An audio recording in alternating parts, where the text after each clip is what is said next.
Okay guys, my name is Nicole Veer and I'm the owner and head trainer here at Great Pet Vacations and Home Dog Boarding and Training. And I wanted to go over the mini educator e-collar that we use in our training programs. So this is a brand new box I just got in. We just ordered some for the board and trains who are here. And I want to go through, what comes in a box and all the basics and kind of the outline of things. So I'm going to turn this down so you can see on this better for things. So when we get a new box in, here's what comes with the box.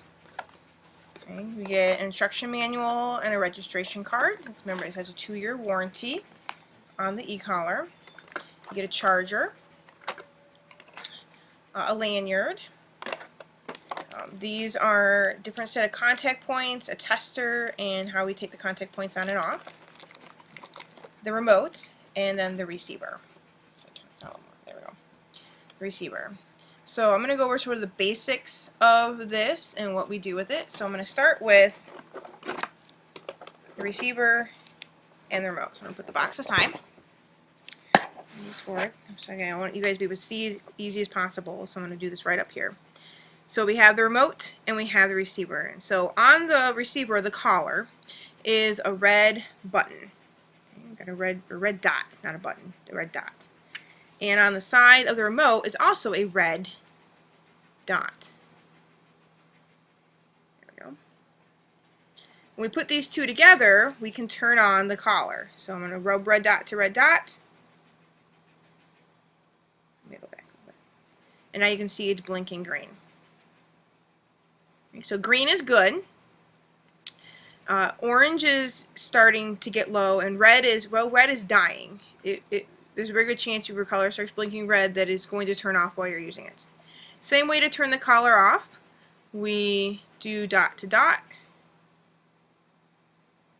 and it's off, so it's not blinking. So you'll know when it turns on because it's going to hold the green for a little while. I'll see if I can do it so you guys can see.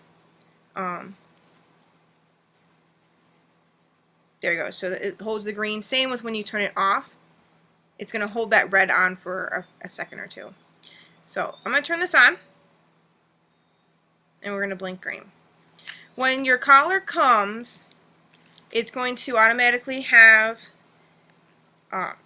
the standard size, so we can cut these to fit the size of your dog, or a lot of times I switch these out for bungee collars on some dogs. Really depends on the dog. It's going to come with the 1/2 inch contact points, and then in the box you'll have 3/4 inch contact points, so you'll have the option of more.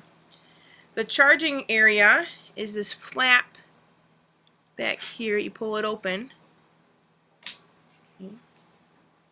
Back here is where you charge it. Okay, so that's your collar. On the receiver, we got a couple more bells and whistles here. So in order to turn our receiver or our remote on, on the back, you're going to see it's going to say on and off and then light. I'm going to hold this button down. I'm going to show you what it does in the front. So I'm holding, there we go, it turns on. Okay. To turn it off is the same thing. I'm holding that back button, I'm holding it, and it turns off. So you got to push and hold the big button in the back that says on and off on it. Okay. This tiny button here, I don't know if you guys can see it on the video, but you can definitely see it. Maybe, oh, there you go. Maybe you can see it now. It says M and C on it. Okay. Again, I'm going to show you. I'm going to turn this on. I'm going to press it, and you can see what happens. So right now you can see both M and C on the screen. When I press this MC button in the back, there's only M. I press it again, only C. I press it again, there's M and C. And so the training that I do, I always want to see an M and a C. Okay, but I'll take you through what all of these mean. So an M means momentary, and a C means continuous. So if I'm going to turn my dial up on a number. Okay, so momentary would be the black button, and continuous would be the red button. Okay, so I'm gonna do the black button. And you can see it just, even though I'm still holding the black button right now, it's done. It's momentary. It only gives one quick nick. Okay. This is the red button, continuous, so I'm going to hold. I'm holding, I'm holding. We're going to continue to hold. And hold. And hold. There it goes off. It has a 10-second maximum. So even though I'm still holding, it's only 10 seconds. So I can, hold for 2 seconds, or I could hold for 5 seconds, based on what my dog is doing. I don't count the number of seconds I'm holding. It's based on what my dog is doing, But at the same time, I could also tap. So I tend to only use the red button. Whoops. Sorry, guys. I tend to only use the red button in my training because that way I never have to worry about what button I'm pushing. And I'm always either I can tap if I need to, and I can hold if I need to. So pretty much I just use the red button when I'm training the dogs. Okay. So what do the other buttons do? Well, if I hit this MC button in the back and we only have M showing, okay, so I'm going to hit the button at the top, the black button. So this is only with the M, so it shows you kind of what the other options are. Oh, there we go. Yeah, sorry guys, this is all mirrored to me, so when I move one way, it moves the other way on the screen.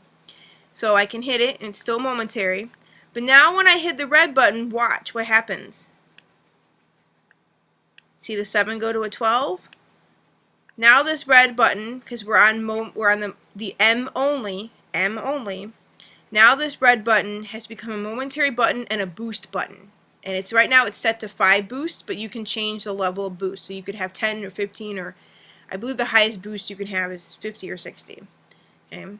If I do the same thing, if I hit this button in the back again, and now we have only C, we have the same thing. Our black button is regular, and our red button is continuous. Okay. So again, we only want to see, or at least the training that I do with my clients, is I always want to see both M and C with these. And then I just use the red button because I can tap if I need to, and I can hold. And if we do this, so I'll show you with the collar here, they're going to correlate with each other.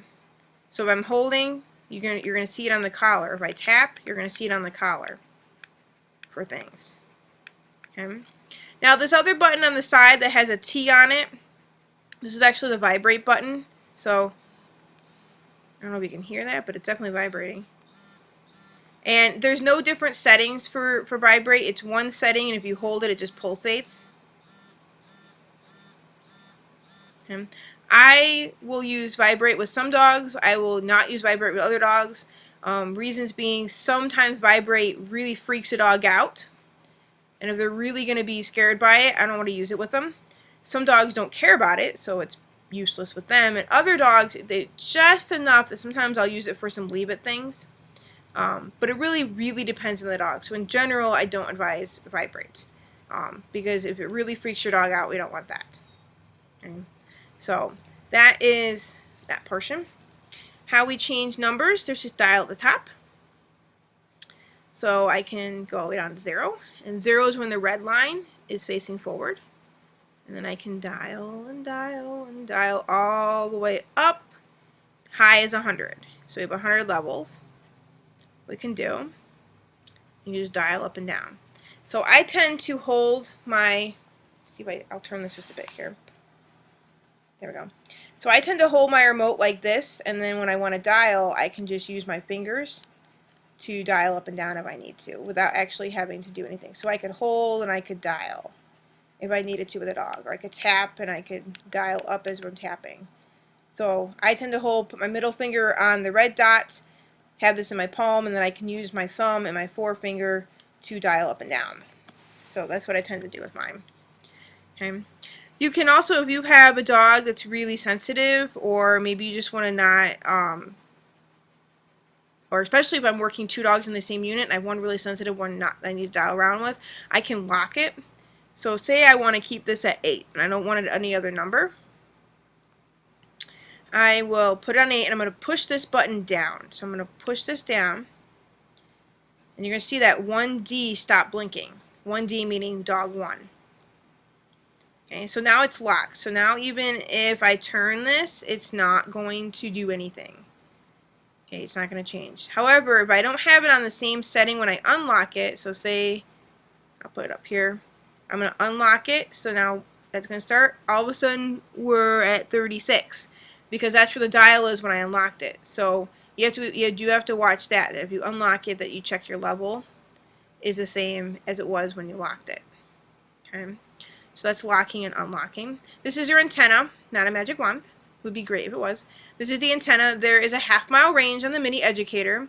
Both the remote and the collar are waterproof.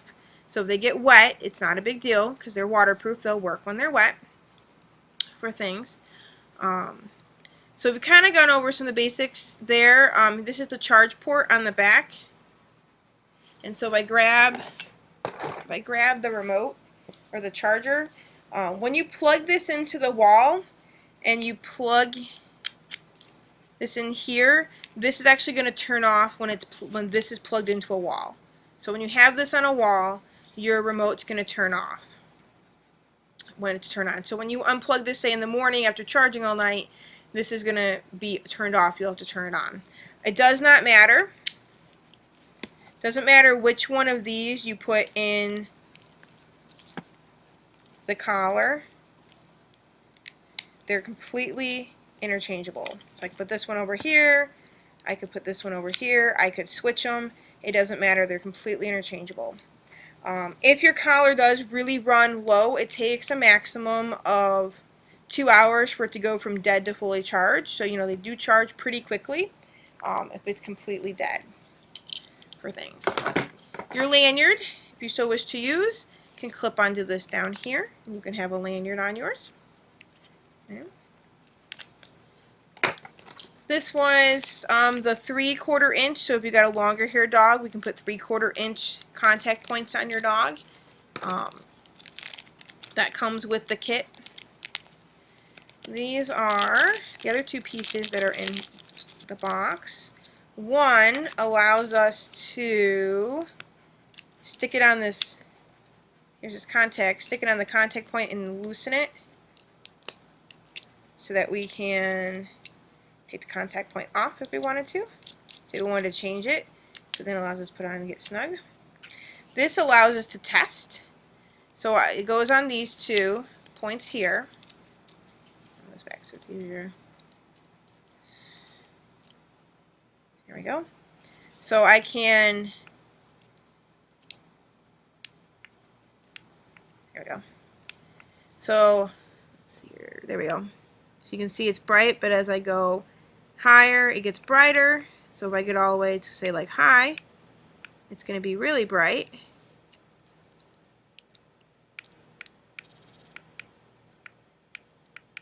Oops. But if I'm down lower, it's going to be lower. Okay. There it goes.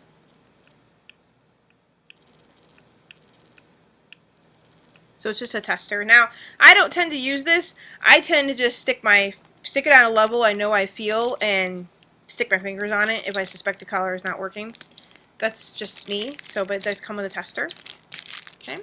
So those are the basic outlines of the Mini Educator on here. So yeah, I went up high so you could see the light, how it gets brighter when you go higher on the remote.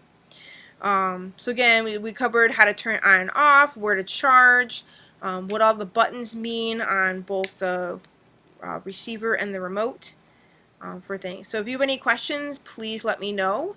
But this is a great reference you can look back onto if you need any help with your e-collar before your dog goes home. It'd be great to watch this before they go home from board and train, so you got a little better idea of what what we're going to be learning during the go home lesson. Or if you get home and you have a question, you're welcome to watch this as well as call me. So we'll talk to you guys later, and I hope everyone has a great day. Bye.